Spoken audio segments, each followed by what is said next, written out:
Ada pertanyaan, ini melalui tulisan Ustaz.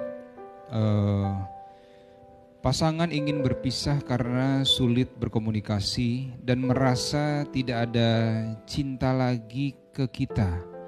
Sementara kita sudah berusaha keras untuk berubah sesuai keinginannya, tapi tetap dianggap salah di matanya. Memang di awal pernikahan kita sadar kalau kita keras, dan saat ini kita menyesali itu. Tapi setelah kita mulai sadar, pasangan sudah mati rasa. Harus seberapa sabar mempertahankan perkawinan, Ustadz? Kita sangat mencintai dan khawatir tentang nasib anak jika berpisah. Apakah rumah tangga bisa bertahan? Ustadz, amalan apa yang sebaiknya dilakukan dalam kondisi seperti ini? Terima kasih, Ustadz. Baik, problem ini sebetulnya alamiah akan dialami oleh siapapun yang berumah tangga.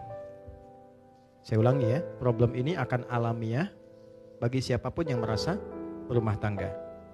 Kenapa? Karena declare ayatnya pertama kali sudah mengatakan, engkau pasti menemukan kekurangan di pasanganmu. Itu poinnya. Tapi kadang kesadaran itu menjadi berkurang karena setan bermain dengan cukup indah di situ. Provokasinya terlalu banyak. Apa yang pertama kali setan tanamkan pada pasangan ketika melihat pasangannya kurang baik terlihat adalah sikap putus asa. Melihat keadaan itu sehingga menyimpulkan sudah tidak mungkin kemudian untuk berjalan bersama-sama dan rahmat Allah tidak turun lagi di situ. Itu problem. Maka bagaimana kemudian menguji itu semua? Ada dua timbangannya. Pertama, lihat baik-baik pada konteksnya. Satu, konteks perbedaan apa yang muncul di antara keduanya itu? Apakah sikap atau perbuatan maksiat? Gitu. Bedakan. Secara fikih nanti berbeda hukumnya.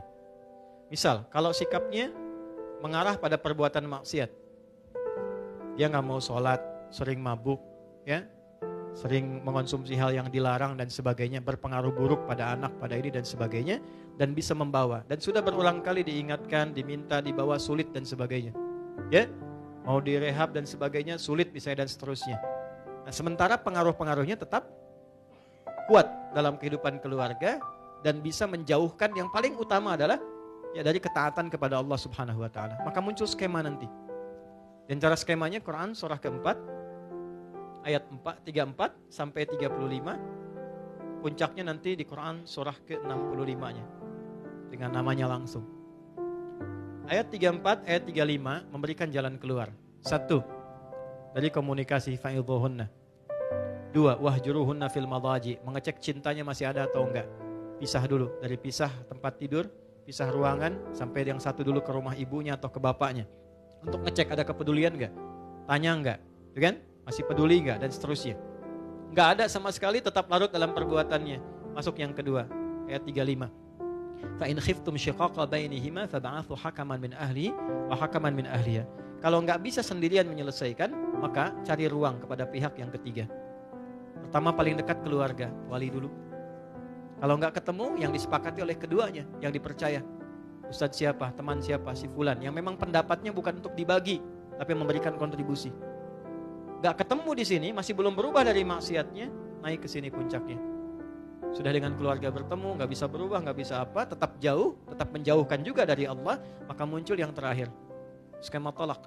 Ditolak pun ada tahapan, enggak bisa langsung tolak. Kasih pelajaran pertama, suami menolak. Kalau enggak mau, muncul khulu, istri mengajukan. Kalau istri mengajukan sifatnya fasakh, dipisahkan oleh hakim. Ya, dipisahkan ini enggak seperti talak yang biasa. Kalau yang biasa rujuk sekali, memperbaiki. Itu rujuk itu jangan dipandang rujuk, enggak begitu. Ya, 3 kali suci itu diberi jeda supaya berpikir. Jadi spirit tolak awalnya bukan memisahkan, awalnya menyatukan. Sehingga diberi jeda. Coba 3 kali suci, berpikir enggak, berpikir enggak, berpikir enggak. Awalnya tolak itu turun untuk menyatukan, bukan memisahkan. Tapi ketika ini bengal tidak berubah misalnya, tetap dalam konteks maksiatnya, maka muncullah perpisahan. Ya, itu pun masih mau dirujuk apa enggak? Kalau enggak ya sudah, kalau yang perempuannya nikah lagi selesai.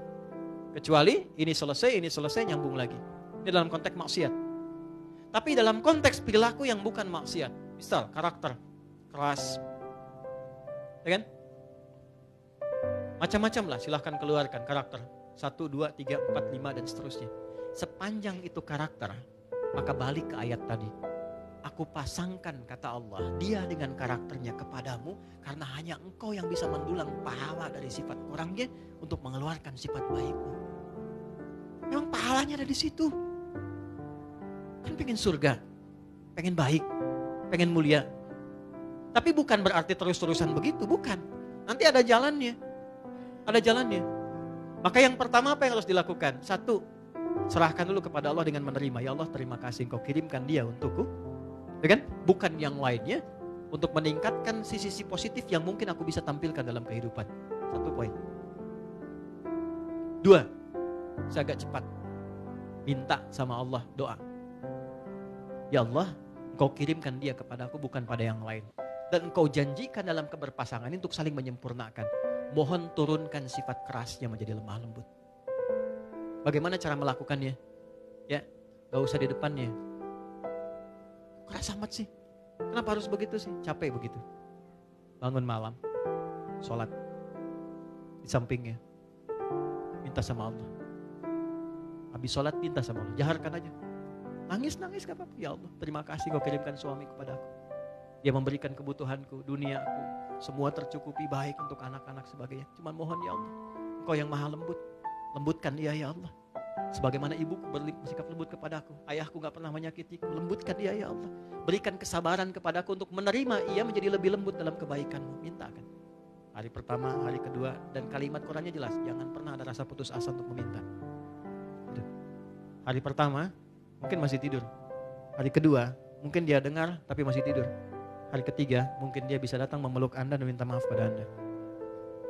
Ketika ada makhluk yang sulit ditaklukkan dengan makhluk lagi, minta kepada Khalik untuk melembutkan dan menaklukkannya. Itu sudah ditempuh atau belum? Ya kan? 3. Pelan-pelan. Datangi pasangan. Tapi bukan untuk mencari kekurangan. Minta maaf kepadanya. Itu aja lu. Dan gak usah gengsi.